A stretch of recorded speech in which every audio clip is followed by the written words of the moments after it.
হায় রে মানুষ, এইবার দোষ দিবেন কার? স্বৈরাচার নাকি সুদখোর নাকি রাজাকার?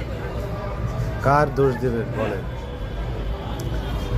এই যে নারা দিছে, এই নারা যদি আর একটু জোরে হইতো তাহলে তো গেছিল সব।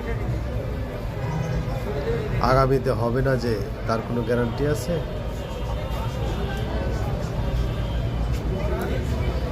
কত বিজ্ঞান দেখলাম,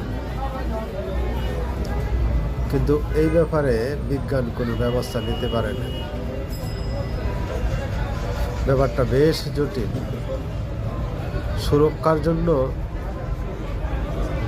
অনেক প্রকার প্রাকৃতিক দুর্যোগ ব্যাপারে বৈজ্ঞানিকরা কিছুটা না কিছুটা ব্যবস্থা নিয়েছে বা এই মানুষকে বাঁচানোর জন্য সহযোগিতাও করেছে, কিন্তু এই ভূমিকম্প ব্যাপারে কিন্তু সম্ভব না।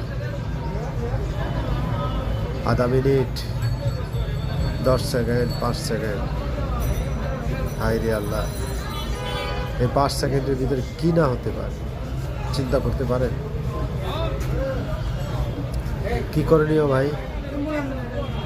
কি করার আছে জানাবেন, কমেন্টস করে জানাবেন ভাই। এটার প্রতিকার কি? সবাইকে অনুরোধ রইল, কমেন্টস করে জানাবেন।